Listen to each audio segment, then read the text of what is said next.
ಕರ್ಣ ಧಾರಾವಾಹಿಯಲ್ಲಿ ಓರ್ವ ಹೀರೋ, ಇಬ್ಬರು ನಾಯಕಿಯರು. ಕಿರಣ್ ರಾಜ್ ಫ್ಯಾನ್ಸ್ ಬಗ್ಗೆ ವಿಶೇಷವಾಗಿ ಹೇಳುವ ಅವಶ್ಯಕತೆ ಇಲ್ಲ.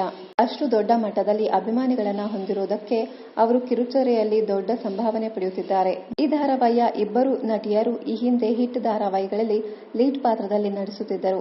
ಹೀಗಾಗಿ ಇವರಿಬ್ಬರಿಗೂ ಅಭಿಮಾನಿ ಬಳಗ ಇದೆ. ಅಷ್ಟೇ ಅಲ್ಲದೆ ಬಿಗ್ ಬಾಸ್ ಶೋನಲ್ಲಿ ಭಾಗವಹಿಸಿದ್ದಕ್ಕೆ ಫ್ಯಾನ್ಸ್ ಸಂಖ್ಯೆ ಜಾಸ್ತಿ ಆಗಿದೆ.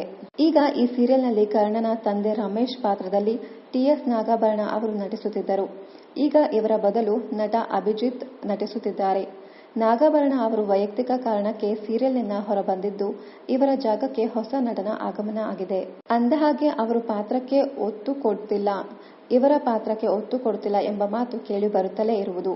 ಆ ಮಧ್ಯ ಅವರು ಜೋಡಿಯಾಗಿರಲಿ, ಇವರು ಜೋಡಿಯಾಗಿರಲಿ ಎನ್ನುತ್ತಾರೆ. ಕೆಲವೊಮ್ಮೆ ಕಥೆಯ ಟ್ವಿಸ್ಟ್ ಅನ್ನ ಇಷ್ಟಪಡದೆ ಬಾಯಿಗೆ ಬಂದ ಹಾಗೆ ಕಮೆಂಟ್ ಮಾಡುತ್ತಿರುತ್ತಾರೆ. ಇನ್ನು ಕೆಲವೊಮ್ಮೆ ಪಾತ್ರಧಾರಿಗಳ ನಟನೆಯ ಬಗ್ಗೆ ಮಾತನಾಡದೆ ಅವರ ಕ್ಯಾರೆಕ್ಟರ್ ಬಗ್ಗೆ ಕೆಟ್ಟದಾಗಿ ಮಾತನಾಡೋದು ಇದೆ. ಆಗ ಇಡೀ ಧಾರಾವಾಹಿ ಸೆಟ್ ವಾತಾವರಣ ಕೂಡ ಹಾಳಾಗಿದೆ. ನಟ ಕಿರಣ್ ರಾಜ್ ಈ ಬಗ್ಗೆ ಮಾತನಾಡಿದ್ದು, ಎಲ್ಲ ಕಲಾವಿದರು ಅವರಿಗೆ ಕೊಟ್ಟ ಪಾತ್ರವನ್ನ ಚೆನ್ನಾಗಿ ನಿಭಾಯಿಸುತ್ತಿದ್ದಾರೆ. ಕೆಲವೊಮ್ಮೆ ಪಾತ್ರ ಬದಲಾವಣೆ ಆಗುವುದು, ಹಾಗೆಂದ ಮಾತ್ರಕ್ಕೆ ಬೇರೆ ಕಲಾವಿದರ ಮನಸ್ಸಿಗೆ ನೋವು ಆಗುವಂತೆ ಕಮೆಂಟ್ ಮಾಡೋದು ಸರಿಯಲ್ಲ. ಇದರಿಂದ ಎಲ್ಲರಿಗೂ ಬೇಸರ ಆಗುವುದು. ಇದರ ಪರಿಣಾಮ ಧಾರಾವಾಹಿಯ ಮೇಲೆ ಆಗುವುದು. ಸೀರಿಯಲ್ ಅನ್ನ ಸೀರಿಯಲ್ ತರ ತೆಗೆದುಕೊಳ್ಳಿ ಎಂದು ಹೇಳಿದ್ದಾರೆ. ಇನ್ನಷ್ಟು ಕನ್ನಡ ಧಾರಾವಾಹಿ, ಸಿನಿಮಾ ಹಾಗೂ ಇನ್ನಿತರ ನ್ಯೂಸ್ ಅಪ್ಡೇಟ್ಸ್ಗಾಗಿ ಚಾನೆಲ್ ಅನ್ನ ಸಬ್ಸ್ಕ್ರೈಬ್ ಮಾಡಿ. Thank you.